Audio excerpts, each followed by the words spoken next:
του που κάθονται ακριβώς δίπλα-δίπλα στον πάγκο του Ολυμπιακού έμειναν με το στόμα ανοιχτό. Είπαν τι έβγαλε. Αυτοί νομίζω ότι ξέρουν καλύτερα από τον οποιονδήποτε από εμάς να αξιολογήσουν τον βαθμό δυσκολίας της απόκρουσης.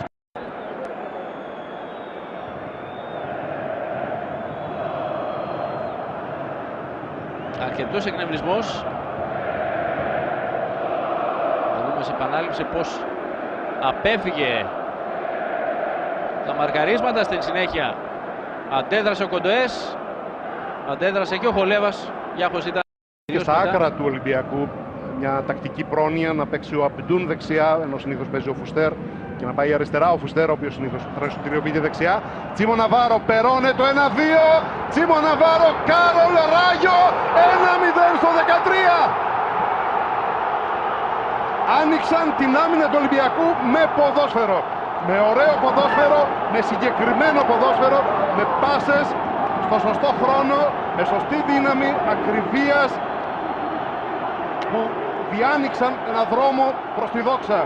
Και αν προηγουμένως τους σταμάτησε ο Κάρολ, αυτή τη φορά πάλι σε πρώτο χρόνο ο Βορειοϊρλανδός έκανε τη δουλειά, ήρθε όμως ο Ράγιο και πέταξε την μπάλα στα δίκτυα. Δείτε σε επανάληψη το 1-2 που παίζουν ο Περώνε με τον Τσίμο.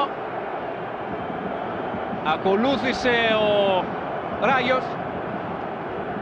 Αστέρας Τρίπολης, Ολυμπιακός 1-0 στο 13. Αστέρα, τι λες Ανδρέα? Και είναι η αλλαγή στρατηγικής, η αλλαγή τακτικής που έκανε ο Μίτσελ, φέρνοντας τον Αμπντούν αριστερά και τον Φουστέρ δεξιά, αλλάζοντας τα πράγματα. Και δείτε πως ο Τζαμέλ Αμπντούν δημιουργεί για να ολοκληρώσει ο Νταβίτ Φουστέρ. Είπαμε ότι ο μόνος πόλος που έχει ο Ολυμπιακός για να δημιουργήσει παιχνίδι με Φάουλ, εδώ σε αυτό το σημείο, και στη συνέχεια η αντίδραση και στον Μανιάτη.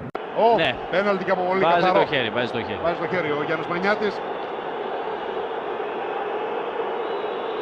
Βλέπετε εδώ πως ανοίγει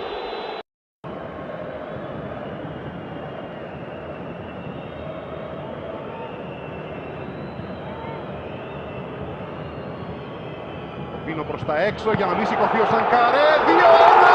Ράφικ Τζεμπούρ στο rebound μετά την απόκρουση του Φούλοπ. Ο Ολυμπιακός κάνει την ανατροπή στο 98. Με τον άνθρωπο που ήρθε ακριβώς για να κάνει αυτή τη δουλειά από τον... Εδώ συγκρούστηκε ο Τσαμπούρης και στην συνέχεια με τον Σιώβα και στην συνέχεια Μισοί παίκτες του Αστέρα διαμαρτύρονται για το πέναλτι που σφυρίχθηκε και αρκετοί για το πέναλτι που δεν σφυρίχθηκε προηγουμένως. Όπως και να έχει, η μπάλα είναι στημένη στα 11 μέτρα και είναι στημένη υπέρ του Ολυμπιακού στο 119.